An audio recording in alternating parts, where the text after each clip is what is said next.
Welcome back to It's Tool Thing. Today with a small tool haul video and tool talk about angle head and service wrenches or hydraulic style wrenches. This here was my newest purchase. 1.11/16 Martin wrench. I believe that is a 15 and 60 degree. It's the pretty much standard Mac.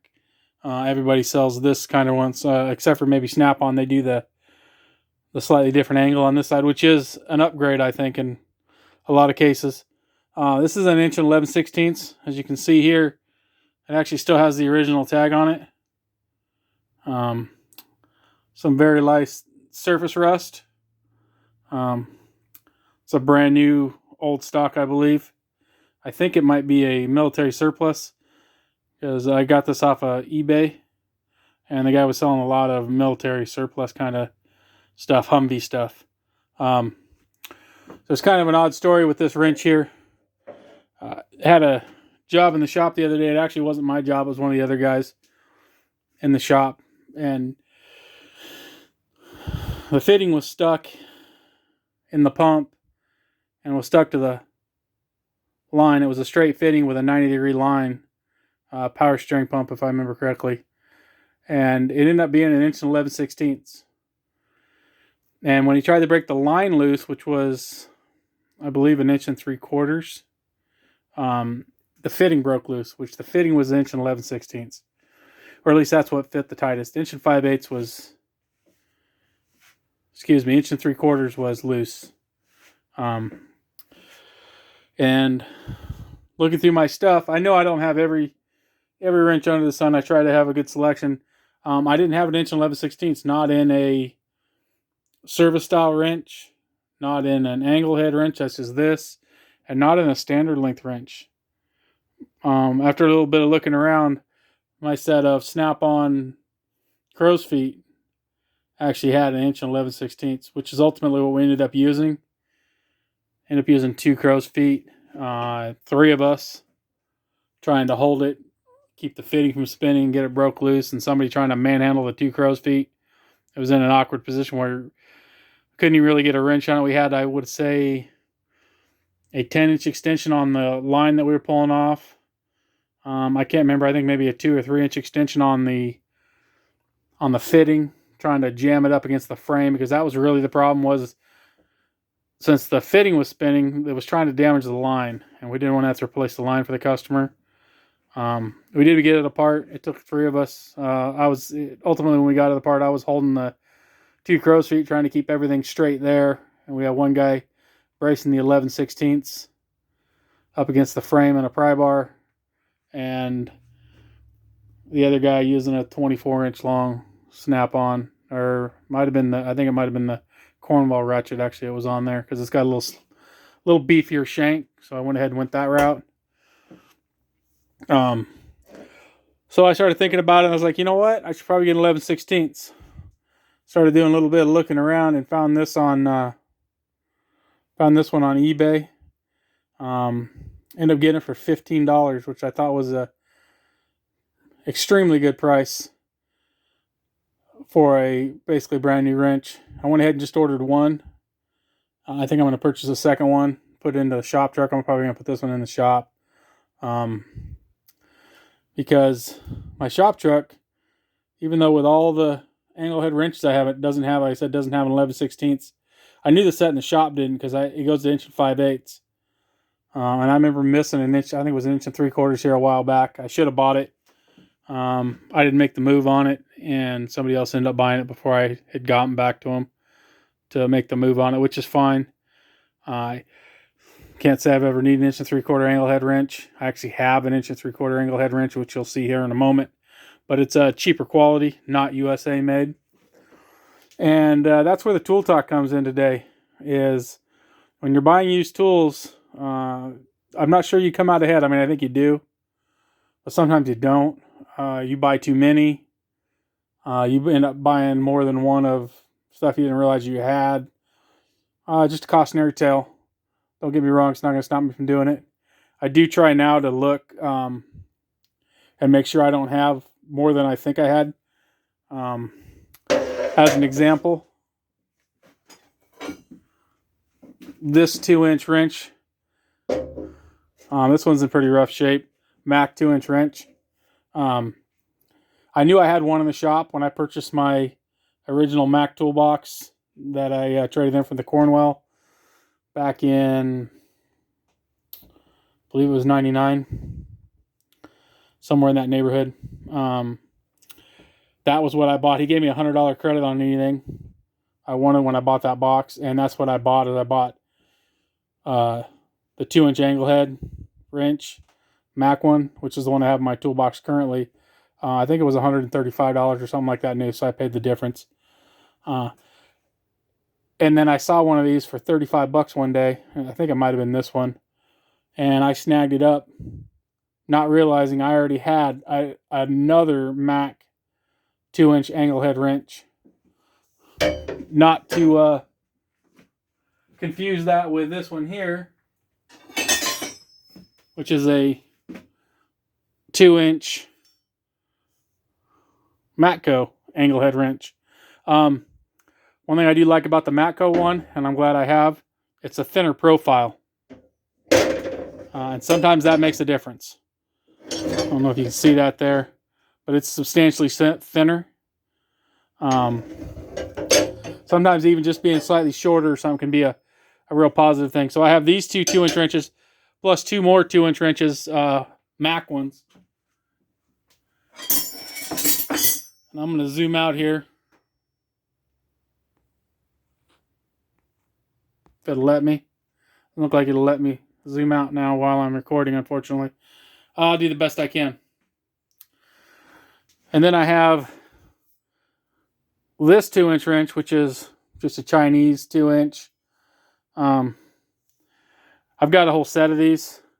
I actually don't even know when I picked these up. They're nothing great, but to be honest, I like having them. For the price, I think they're well worth it. When you get in these bigger wrenches, even the cheaper wrenches seem to hold up pretty well, at least in my experience. And if I had to cut a wrench, I wouldn't hesitate to cut this wrench. Whereas I would hesitate to cut the other name brand wrenches. So I've got the 2-inch in the Chinese. I think I've got pretty much the whole set of the Chinese ones. I've got the 1 7/8 in the Chinese.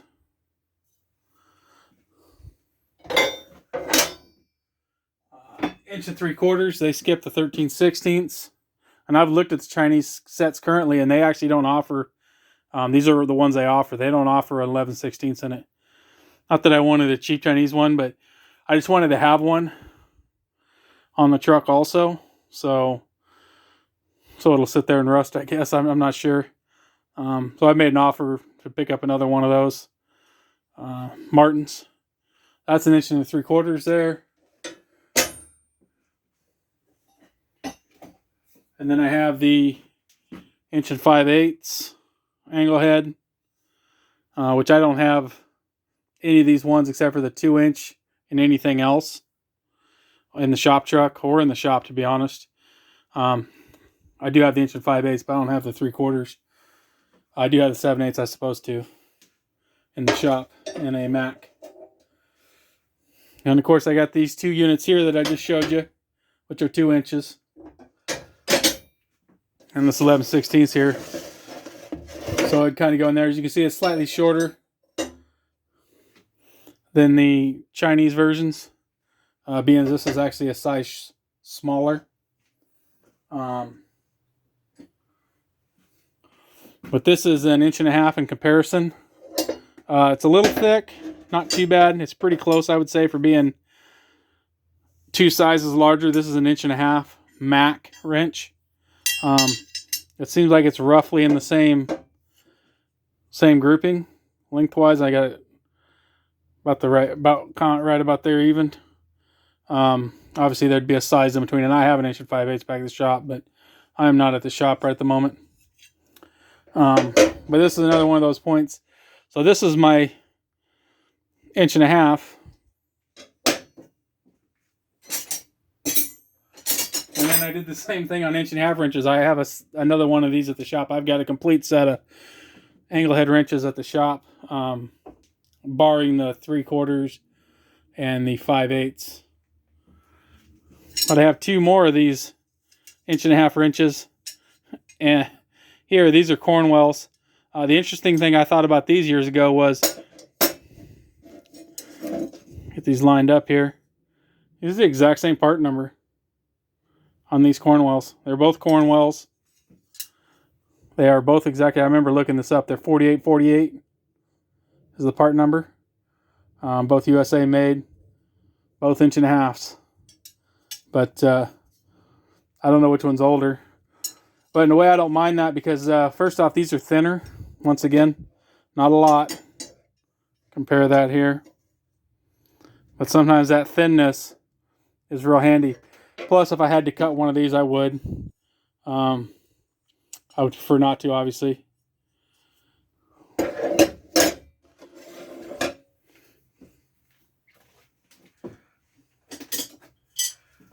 And then I have the 7/16.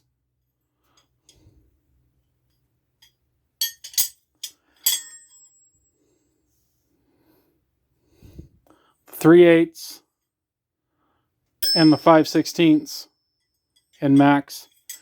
When I got this original set of up to 1.5", I actually got it as a Craigslist deal years ago. And this set on the truck, they're not exactly perfect by no means, but they're in good usable condition. I ended up getting them for, I want to say just over $100. So I thought that was an excellent deal. Of course, I'd already been buying wrenches, making up a set as I went.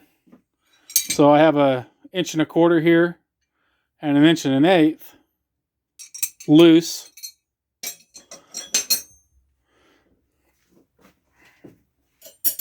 And then I have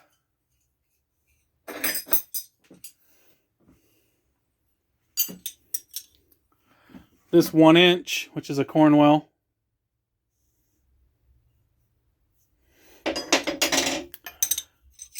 This 15/16, which is a Cornwell. As you can see, the conditions aren't the best, but they are what they are, and they're completely serviceable as far as using them, as far as I'm concerned. I know some people get nitpicky about the chrome peeling and whatnot, and I understand that, but when you're dealing in used tools, here's another 15/16 Cornwell. I don't mind having doubles on ones that I would use quite common. Here's 2 3/4, a Mac one and a Cornwell. You see, slightly different in length. Sometimes that'll come in handy.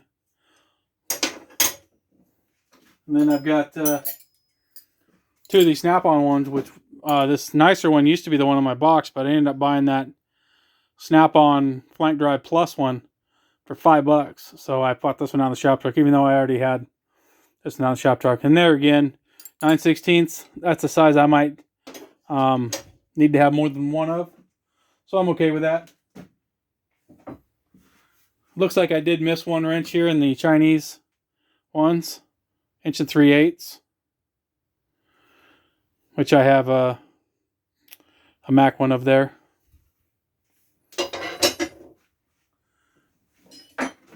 And then I have the rest of that set that I purchased from that guy, which I put into a bag. It didn't come in the bag.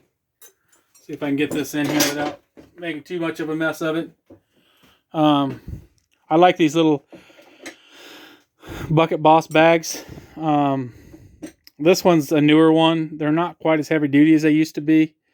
I had a green one. I think I bought that one from Craftsman or Sears. And in fact, it's still got my metric wrenches in it. And that thing I've been hauling around for, 15, 20 years now. And it's pretty worn, and it's definitely greasy. So in this one here, which I don't know if I have, this is an 1.25". And I'm not sure I have this one at the shop. I may not. This one I know is actually a Proto 1 3/16", which is a nice addition. Not a wrench used very often, but it's nice to have at least one. Like I said, I don't think the set of the shop has an 1 3/16 in it. Which, I mean, I could leave this one in the shop, but to be honest, I have a regular 1 3/16 wrench as a shop that rarely gets used. I did have somebody borrow it. Even though I try to tell myself not to let people borrow stuff, I can't help myself, I guess. I want to be a team player, and as long as I try to take care of it the best I can. I mean, I know stuff's going to happen sometimes. If I can get this thing slid back in there. These are kind of a pain to slide in and out. But I do like that they keep themselves somewhat contained. And then we'll just kind of quickly go through some of these. 1 1/8. Maybe I'll just leave them out for now. Pretty good condition, these. 1 1/16. It's probably my second best set. We got the 1 inch. 15/16. There are some of these that don't look quite as good. 7/8.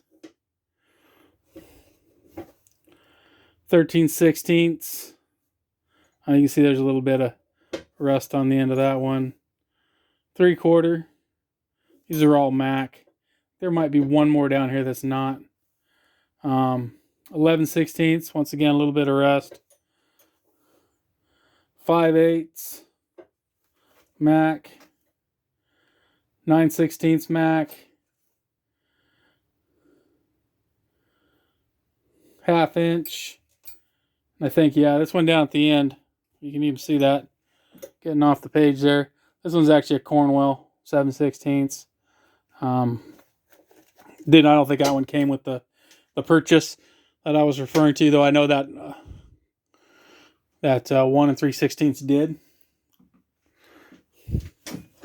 One other place I was thinking about boning up a little bit on wrenches, and where I've had some Martins in the past. I bought this set of Martins a long time ago. I don't think I gave a whole bunch for them. USA made. It's a complete set, as in it's all of them that comes in the kit, but it is missing a few sizes. I'll point out here. They're a little bulkier. I kind of prefer the Wright over the Martins, but it's mostly the small ones that are a little bulky in the head. They are still pretty thin.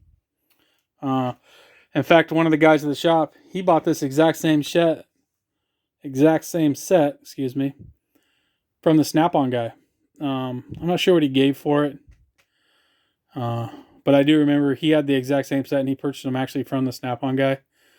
So that means I could probably get these warranted if I asked. Not that I suspect I'll ever have a failure with any of these. But this set includes the 3/4, the 13/16, 7/8, the 15/16, a 1 inch, 1 1/16, 1 1/8,